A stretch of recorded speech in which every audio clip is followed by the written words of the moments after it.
उदास हो तो अकारण नहीं हो सकते। तुम्हारे जीवन दर्शन में कहीं भूल होगी। तुम्हारा जीवन दर्शन उदासी का होगा। तुम्हें चाहे सचेतन रूप से पता हो या ना हो, मगर तुम्हारी जीवन को जीने की शैली स्वस्थ नहीं होगी, अस्वस्थ होगी।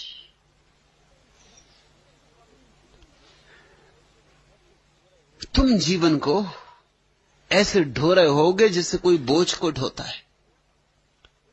मैंने सुना है एक सन्यासी हिमालय की यात्रा पर गया था। भरी दोपहर, पहाड़ की ऊंची चढ़ाई, सीधी चढ़ाई, पसीना पसीना, थका मांदा, हांफता हुआ अपने छोटे से बिस्तर को कंधे पर ढोता हुआ चढ़ रहा है। उसके सामने ही एक छोटी सी लड़की, पहाड़ी लड़की, अपने भाई को कंधे पर बिठाए हुए चढ़ रही। वह भी लथपथ है पसीने से, वह भी हाँफ रही। सन्यासी सिर्फ सहानुभूति में उससे बोला, बेटी तेरे ऊपर बड़ा बोझ होगा। उस लड़की ने, उस पहाड़ी लड़की ने, उस भोली लड़की ने आंख उठा के सन्यासी की तरफ देखा और कहा, स्वामी जी बोझ आप लिए, ये मेरा छोटा भाई है। बोझ में और छोटे भाई में कुछ फर्क होता। तराजू पर तो नहीं होगा। तराजू को क्या पता कि कौन छोटा भाई है और कौन बिस्तर है। तराजू पे तो यह भी हो सकता है कि छोटा भाई ही ज्यादा वजनी रहा हो। साधु का बंडल था, बहुत वजनी हो भी नहीं सकता। पहाड़ी बच्चा था, वजनी होगा। तराजू तो शायद कहे कि बच्चे में ज्यादा वजन है। तराजू के अपने ढंग होते, मगर हृदय के तराजू का तर्क और है। उस लड़की ने जो बात कही, सन्यासी ने अपनी आत्मकथा में लिखा है। उनका नाम था भवानी दयाल। उन्होंने अपनी आत्मकथा में लिखा है कि मुझे ऐसी चोट पड़ी कि इस छोटी सी बात को मैं अब तक न देख पाया। इस भोली भाली लड़की ने कितनी बड़ी बात कह दी, छोटी सी बात में कितनी बड़ी बात कह दी। छोटे भाई में बोझ नहीं होता। जहां प्रेम है वहां जीवन निर्भर होता है। तुम जरूर अब प्रेम के ढंग से जी रहे हो। तुम्हारा जीवन दर्शन भ्रांत है, इसलिए तुम उदास हो। हालांकि तुमने जब प्रश्न पूछा होगा तो सोचा होगा कि मैं तुम्हें कुछ ऐसे उत्तर दूंगा जिनसे सांत्वना मिलेगी, कि मैं कहूंगा कि नहीं, पिछले जन्मों में कुछ भूल चूक हो गई, उसका फल तो पाना पड़ेगा। अब निपटा ही लो, किसी तरह बोझ है ढो ही लो, खींच ही लो। राहतें मिलती हैं ऐसी बातों से, क्योंकि अब पिछले जन्म का क्या किया जा सकता है। जो हुआ सो हुआ, किसी तरह बोझ है ढो लो। मैं तुमसे ये नहीं कहता कि पिछले जन्म की भूल है जिसका तुम फल अब भोग रहे हो। अभी तुम कहीं भूल कर रहे हो, अभी तुम्हारे जीवन के दृष्टिकोण में कहीं भूल है। पिछले जन्मों पर टाल के हमने खूब तरकीबें निकाल ली। असल में पिछले जन्म पर टाल दो तो फिर करने को कुछ बचता नहीं, फिर तुम जैसे हो सो हो। अब पिछला जन्म फिर से तो लाया नहीं जा सकता। जो हो चुका सो हो चुका। किए को अन किया किया नहीं जा सकता। अब तो ढोना ही होगा, खींचना ही होगा, उदास रहना ही होगा। नहीं, उदास रहने की कोई भी जरूरत नहीं, कोई अनिवार्यता नहीं। मैं तुमसे ये बात कह दूं कि परमात्मा के जगत में उधारी नहीं चलती। पिछले जन्म में कुछ गलती की होगी, पिछले जन्म में भोग ली होगी।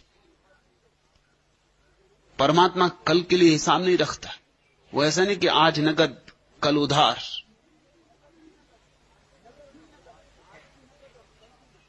नगद ही नगद है, आज भी नगद और कल भी नगद। आग में हाथ डालोगे अभी जलेगा कि अगले जन्म में जलेगा?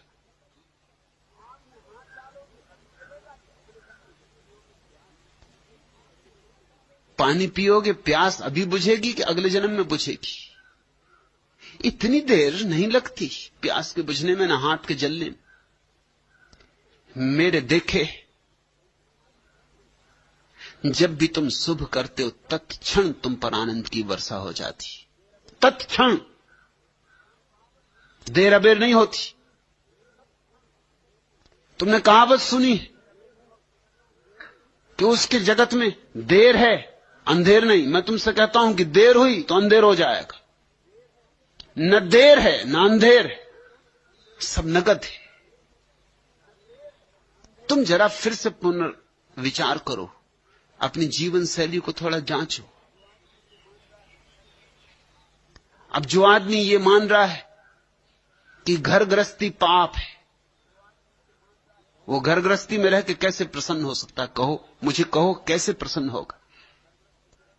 जो आदमी मानता है कि ये पाप है, कब इससे छुटकारा होगा? ये पत्नी, ये बच्चे, ये घर, ये संसार, कब आएगी वो सौभाग्य की घड़ी कि चला जाऊंगा हिमालय की किसी गुफा में और बैठूंगा, सब छोड़ छाड़ के संसार का माया मोह। जो आदमी ऐसा मान रहा है, और ऐसे ही आदमी मान रहे हैं इस देश में, तो हर आदमी ऐसा मान रहा है। जो अभी अभी घोड़े पर सवार होकर दूल्हा बन के जा रहा है, शहनाई बज रही, वो भी ऐसा मान रहा है कि पाप में पड़ रहा हूं। शहनाई अभी ही फीकी हो गई, फूल अभी कुम्हला गए, दुल्हन को लेके आया है डोले पर, दुल्हन अभी मर गई, लाश आ रही है घर। अब तुम्हारे चित्त में, तुम्हारे चित्त के मूल स्रोत ही जैसे विषाक्त कर दिए गए। तुम्हें इतनी गलत बातें सिखाई गई।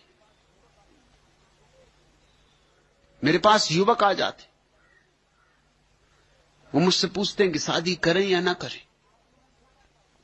आप क्या कहते हैं? मां बाप पीछे पड़े, पाप में उलझाना चाहते। उन्हें पता नहीं कि मैं जरा और ढंग का आदमी हूं। वो और साधु सन्यासियों के पास जाके ऐसी बात कहते तो वो बड़े प्रसन्न होते कि बेटा तू बड़ा सात्विक है, तू बड़ा धार्मिक है, मां बाप की बातों में मत पड़ना,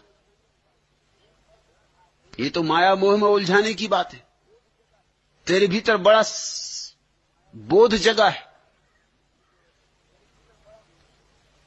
जब मुझसे कोई ऐसा कहता है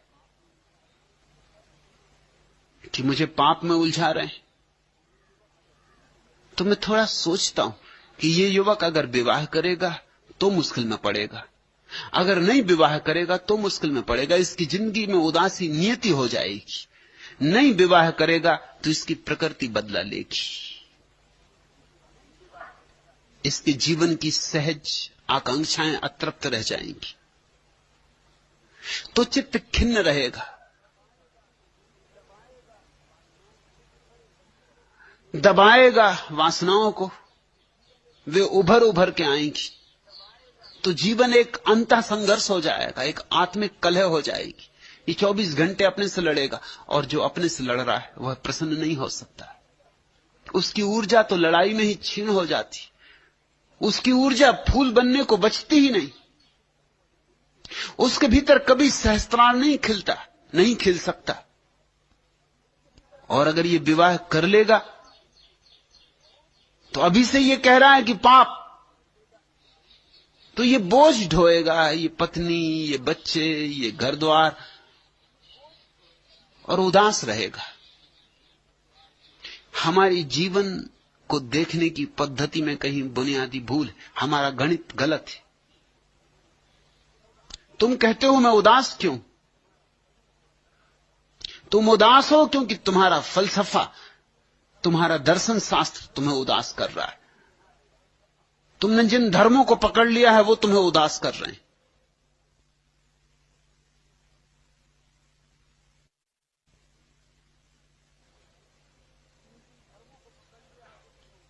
तुम छुटकारा पाओ इन सारी दृष्टियों से। तुम जीवन को जरा ज्यादा सरलता से जीने की शुरुआत करो। सिद्धांतों और शास्त्रों की आड़ मत लो जीवन को जीने में। जीवन को जियो सरलता से, सहजता से, थोड़े नैसर्गिक, थोड़े प्राकृतिक, और तुम्हारे जीवन में भी उत्फुल्लता आएगी। अगर गुलाब को यह ख्याल आ जाए कि खिलना पाप है, तो फिर फूल खिलेगा तो भी उदास होगा। नहीं खिलेगा तो गुलाब के प्राणों में पीड़ा होगी कि बिना खिलाऊं। फूल टूटना चाहेगा, कली खुलना चाहेगी, और वृक्ष उसे दबाएगा और खुलने न देगा तो आत्मघाती हो जाएगा। और अगर खुलने दिया, फूल खिला, तो उदास खिलेगा फूल, उसमें सुवास नहीं होगी।